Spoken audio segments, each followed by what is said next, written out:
प्रिय विद्यार्थियों नमस्कार। आपका स्वागत है मेरे YouTube चैनल पर आर केमिस्ट्री क्लास। आप लोग इसे सब्सक्राइब भी करें, लाइक भी करें, अच्छा लगे तो शेयर भी करें।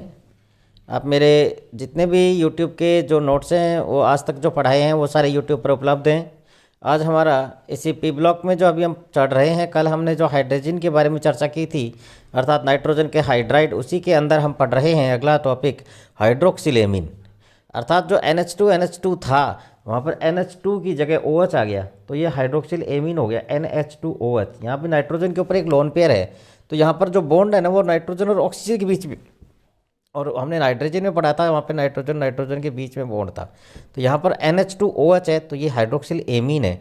इसको भी हम लोग अमोनिया का डेरिवेटिव मान सकते हैं क्योंकि यहाँ जो H है वो सब्स्टिट्यूट है OH से।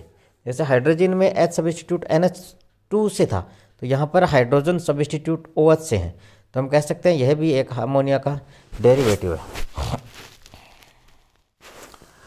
लेकिन यह जो है वो अमोनिया से कम क्षारीय होता है। कम क्षारीय होने के कारण इसमें ऑक्सीजन का जोड़ना भी है। अब हम किस प्रकार से इसको बना सकते हैं? नाइट्राइटों के अपचयन के द्वारा। नाइट्राइटों के अपचयन से भी हम इसे बना सकते हैं।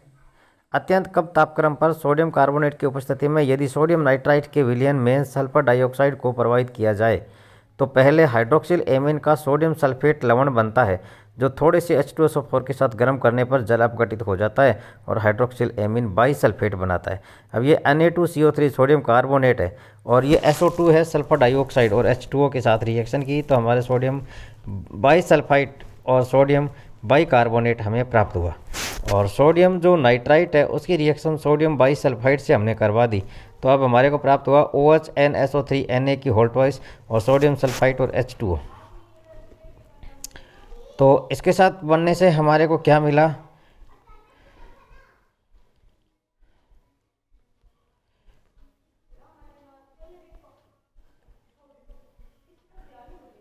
सोडियम सल्फोनेट लवण हमारे को प्राप्त हो गया।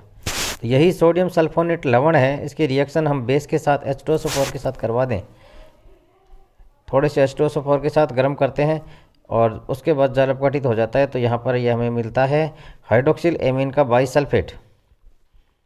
इस लवण को मुक्त यौगिक प्राप्त करने के लिए बेरियम हाइड्रोक्साइड विलयन की परिकलित मात्रा के साथ गर्म करते हैं, तो बेरियम सल्फेट तो अवक्षेपित हो जाता है और ये जो फ्री होता है NH2OH हमें प्राप्त हो जाता है। नाइट्रिक ऑक्साइड के अपचयन से, नाइट्रिक ऑक्साइड के अपचयन से भी हम इसको बना सकते हैं। HCl में थोड़े से टिन के टुकड़े को डाल करके इसमें नाइट्रिक ऑक्साइड गैस को प्रवाहित करें। टिन में HCl में थोड़े से टिन के टुकड़े को, तो टिन और HCl Sn प्लस HCl, तो हमें SnCl2 प्राप्त हो गया। उसके बाद हमें नाइट्रिक ऑक्साइड के साथ अपचयन करेंगे तो हमें NH2OH प्राप्त हो गया, और NH2OH की रिएक्शन HCl से करेंगे तो NH2OH HCl प्राप्त हो गया। NH2OH HCl की रिएक्शन हम NaOCH3 सोडियम मेथॉक्साइड से करवाते हैं तो हमें हाइड्रोक्सिल एमीन प्राप्त हो गया। और जो NaCl है वो उसको अलग कर लेते हैं छान करके, और मेथेनॉल को कम दाब पर आश्रित करके दूर कर लेते हैं। इस प्रकार से मुक्त हाइड्रोक्सिल एमीन शुष्क एवं शुद्ध अवस्था में प्राप्त हो जाता है। नाइट्रिक अम्ल के वैद्युत अपघटन से, वैद्युत अपघटन आप जानते हैं एनोड कैथोड होता है। एनोड कैथोड से करते हैं वैद्युत अपघटन इलेक्ट्रिसिटी से by electrolytic reduction of nitric acid. इस विधि में अमालगमटेड लेड का बीकर एक कैथोड का कार्य करता है। वह लेड की एक एनोड लगा दी जाती है। लेड का बीकर कैथोड का कार्य और लेड की एक एनोड लगा दी जाती है। दोनों को एक सरंध्र पात्र द्वारा पृथक कर दिया जाता है और 50% H2SO4 विलयन डाल दिया जाता है, और कैथोड वाले भाग में धीरे धीरे 50% HNO3 डालते हैं। नवजात हाइड्रोजन से पहले इसका अपचयन नाइट्रस अम्ल में तथा बाद में हाइड्रोक्सिल एमीन में हो जाता है। तो HNO3 2H, तो HNO2H2 और HNO2 4H, तो NH2OH H2। यहाँ एनोड Pb 50% H2SO4, तो हमने सॉल्वेंट लिया है इलेक्ट्रोलाइट वैद्युत अपघट्य, और 50% HNO3 H2SO4 और कैथोड में PbHg है। अमलगमेटेड लेड का बीकर और एनोड है वो Pb का है। तो इस प्रकार से हमारे को NH2OH प्राप्त हो जाता है। अब नेक्स्ट मेथड है by the reduction of ethyl nitrate. Ethyl nitrate CH3C2H5NO3 है एथिल नाइट्रेट, इसका ऑप्शन करते हैं HN और HCl की उपस्थिति में, तो हमारे को हाइड्रोक्सिल एमीन प्राप्त होता है।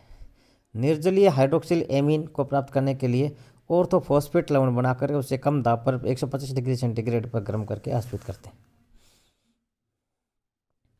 अब गुण क्या क्या इनके, यह श्वेत सुई के आकार के क्रिस्टलीय ठोस होता है।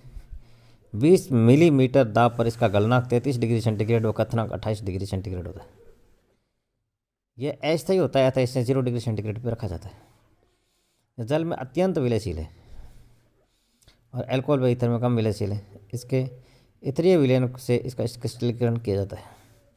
इसका जलीय विलयन बहुत ही दुर्बल क्षारीय होता है। वायु में खुला छोड़ने पर इसकी प्रकृति हाइग्रोस्कोपिक होती है। अब है इसकी केमिकल रिएक्शन। सबसे पहले तो स्थायित्व, यह अत्यंत अस्थायी यौगिक है तथा यह गलनांक से पहले ही अमोनिया व नाइट्रोजन में विघटित हो जाता है। अपने गलनांक से पहले अमोनिया और नाइट्रोजन में टूट जाता है। और हेलोजन से क्रिया करते हैं तो नाइट्रस ऑक्साइड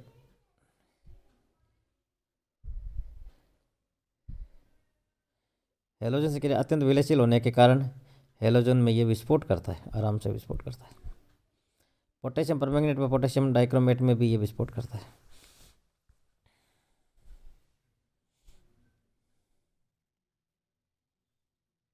वायुमंडल में धीरे धीरे ऑक्सीजन अवशोषित करते नाइट्रोजन अम्ल बनाता है। और इसके अपचायक गुण क्या क्या है, रिड्यूसिंग प्रॉपर्टीज। रिड्यूसिंग का मतलब अपचायक अर्थात दूसरे का अपचयन करना, खुद का ऑक्सीकरण होना। यह एक तीव्र अपचायक है क्योंकि यह आसानी से ऑक्सीकृत होकर के N2O बना लेता है। इसके प्रमुख अपचायक अभिक्रिया निम्न है, जैसे सबसे पहले तो ये फेलिंग विलयन को अपचित करके लाल अवक्षेप देता है। अपचायक गुण में फेलिंग विलयन जो कॉपर ऑक्साइड होता है अमोनिया में, और एक कॉपर ऑक्साइड CuO फेलिंग विलयन के साथ ये रिएक्शन करेगा तो क्यूप्रस ऑक्साइड का रेड अवक्षेप देगा, जिससे इसकी जो नेचर है वो अपचायक स्पष्ट होती है। टोलन अभिकर्म के साथ रजत दर्पण बनाता है। अमोनिया में सिल्वर नाइट्रेट होता है जो टोलन अभिकर्मक होता है, तो टोलन अभिकर्म के साथ NH2OH रिएक्शन करेगा तो रजत दर्पण देता है। इससे इसके अपचायक गुण की पुष्टि होती है। मर्क्यूरी क्लोराइड के साथ मर्क्यूरस क्लोराइड का श्वेत अवक्षेप देता है और अधिक क्रिया करके मरकरी का काला अवक्षेप देता है। इससे भी इसकी अपचायक प्रवृत्ति स्पष्ट होती है। यह फेरिक क्लोराइड को फेरिस क्लोराइड में अपचित कर देता है। गोल्ड क्लोराइड से गोल्ड में अवक्षेपित कर देता है। ऑक्सीडाइजिंग प्रॉपर्टीज, यह तीव्र अपचायक होने के साथ साथ यह तीव्र ऑक्सीकारक भी है क्योंकि शीघ्रता से अमोनिया में अपचयित हो जाता है। कुछ प्रमुख मतलब दोनों प्रकार की रिएक्शन देता है ये, अपचायक और ऑक्सीकारक दोनों।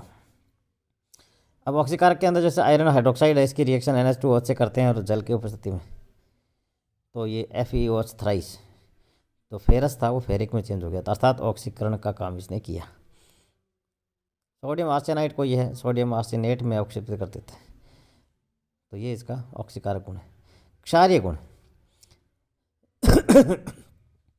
इसका जलीय दुर्बल क्षार होता है, तो अम्लों के साथ ये क्रिया करके लवण बनाता है। जैसे NH2OH रिएक्शन HCl के साथ करी तो NH3OHCl ये हाइड्रोक्सिल एमीन क्लोराइड लवण बन गया, और H2SO से रिएक्शन करेगा तो हाइड्रोक्सिल एमीन सल्फेट बन जाएगा, ये भी एक लवण है। इससे इसकी प्रकृति वो क्षारीय होती है क्योंकि हम जानते हैं अम्ल और क्षारीय मिलकर के लवण बनाते हैं। कार्बोनिल यौगिकों के साथ क्रिया करते हैं तो ये ऑक्सीजन बनाते हैं। संकुल फॉर्मेशन एकाकी इलेक्ट्रॉन युक्त होने के कारण लिगेंड की भांति कार्य करके धातु आयनों के साथ ये संकुल आयन भी बनाते हैं। जैसे कि यहाँ पर हाइड्रोक्सिल एमीन लवण अम्ल नाइट्रिक अम्ल के साथ क्रिया करने पर नाइट्रिक ऑक्साइड मुक्त करते हैं, जबकि अम्ल नाइट्राइटों के साथ गर्म करने पर हाइपोनाइट्रस अम्ल बनाते हैं जो विपरीत होकर के नाइट्रस ऑक्साइड देते हैं। उपयोग इसका प्रमुख उपयोग कार्बनिक यौगिकों में हाइड्रोक्सिल समूह की पहचान के लिए किया जाता है। बिल्कुल सही बात। हाइड्रोक्सिल एमीन का जो यूज है उसका मुख्य जो यूज है वो कार्बनिक यौगिकों में कार्बोक्सिल समूह की पहचान के लिए करते हैं। इसका उपयोग साइक्लोहेक्सेनोन के ऑक्सीजन बनाने में किया जा सकता है, नाइलोन चाय बनाने में काम आता है।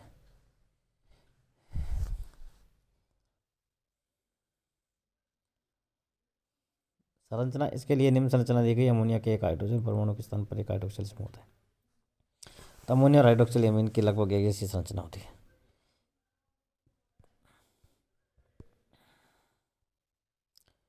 हाइड्रोजोइक एसिड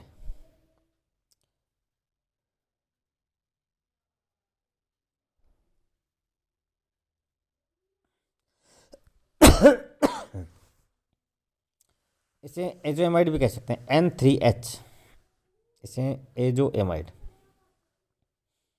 N2NH N3H हो गया, तो एजोएमाइड भी कह सकते हैं। वैसे तो यह एक प्रकार से नाइट्रोजन का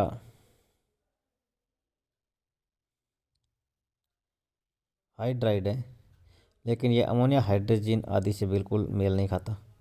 जहाँ अमोनिया व हाइड्रोजन आदि क्षारीय प्रकृति प्रदर्शित करते हैं, वहीं यह अम्लीय प्रकृति दर्शाता है। अब इसको किस प्रकार से हम बना सकते हैं, सबसे पहले बात करेंगे हम सोडामाइड से। 200 डिग्री सेंटीग्रेड पर गर्म किए हुए सोडियम पर अमोनिया गैस प्रभावित करते हैं तो सोडामाइड बनता है। संपूर्ण सोडियम के सोडामाइड में परिवर्तित होने के बाद उच्च ताप पर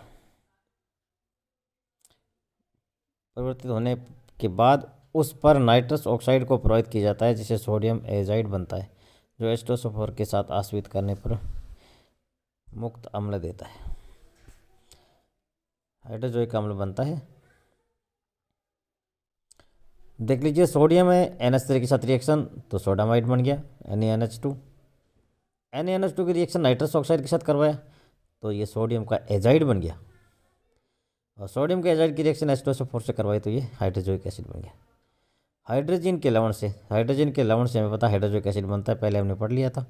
तो ये मेथड हमारे वहीं की है जो पिछली बार हमने पढ़ी थी, जिसमें हाइड्रोजन से बना था। अब हम बात करें प्रॉपर्टीज, इसकी गुण क्या है। रंगहीन, बहुत ही अप्रिय गंधयुक्त होता है। इसका गलनांक जो है क्वथनांक 37 डिग्री सेंटीग्रेड होता है। जल व अल्कोहल में शीघ्रता से विलयशील होता है। विस्फोटक प्रकृति का होता है। लेड, मरकरी व बेरियम लवण भी अत्यंत विस्फोटक होते हैं। इसका जलीय विलयन स्थायी होता है, वह विस्फोट नहीं करता। यह अत्यंत विषैला होता है। अम्लों के साथ गर्म करने पर विघटित हो जाता है।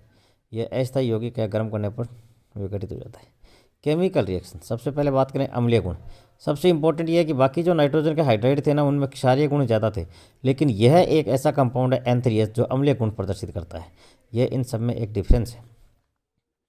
इसके लिए क्या करें, यह एक प्रोटॉन त्याग करके स्थायी एजाइड आयन बना लेता है, जिसे काफ़ी अम्लीय यौगिक है, जिसमें मैग्नीशियम, जिंक, एल्यूमिनियम आदि धातु सुगमता से घुल जाती है और लवण बनाती है। मैग्नीशियम धातु के साथ हाइड्रोजन गैस निकलती है और अन्य धातुएं अमोनिया व अमोनियम लवण बनाती है। N3H है, मैग्नीशियम के साथ रिएक्शन करवाई इसने, तो ये N3 की होल्टोइस MgOH2 हाइड्रोजन गैस निकल रही है। तो इसमें अम्ल, इसका पता चल रहा है कि इसकी प्रकृति अम्लीय है।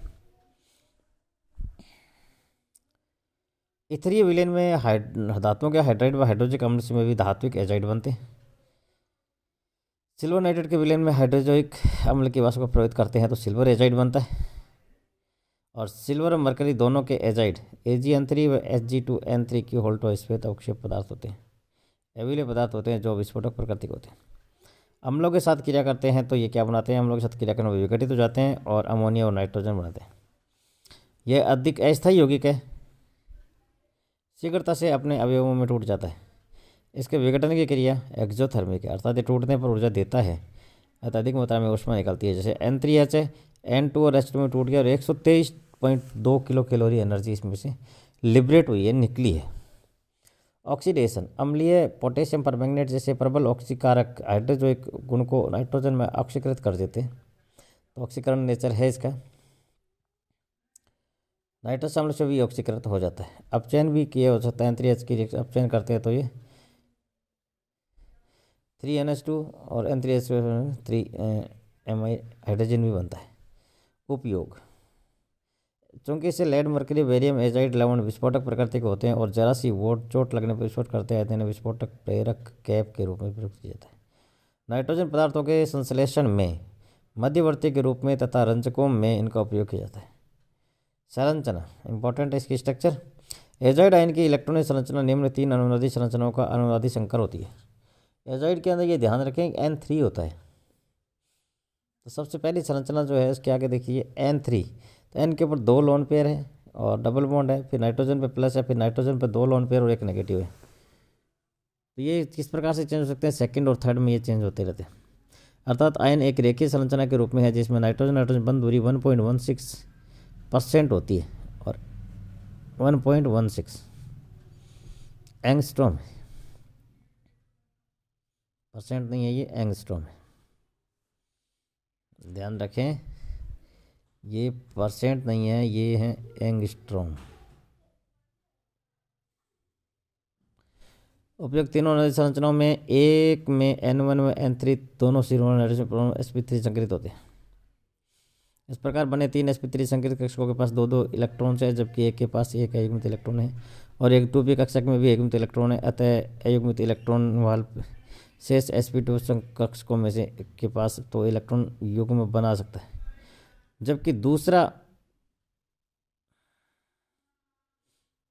वाला प्रोटॉन अथवा धातु आयन के साथ सहसंयोजक बंध बना लेता है। इस प्रकार हाइड्रोजोनिक अम्ल में HNN बंध कोण 120 डिग्री का होना चाहिए।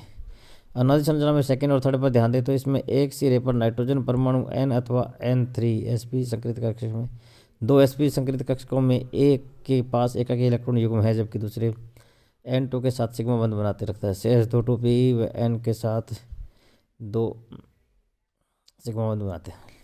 इन संरचनाओं का दूसरा सिरे वाले नाइट्रोजन परमाणु के साथ N2 N1 sp3 संकरित अवस्था में। ध्यान रखें थोड़ा सा कि ये स्ट्रक्चर इसकी याद रख लेना। तो इस प्रकार से इसकी स्ट्रक्चर होती है। अब बोरोन के हाइड्राइड है, नेक्स्ट ऑनलाइन क्लास में हम इसकी बात करेंगे। आप लोग बिल्कुल ध्यानपूर्वक पढ़ें। बहुत बहुत आपका धन्यवाद।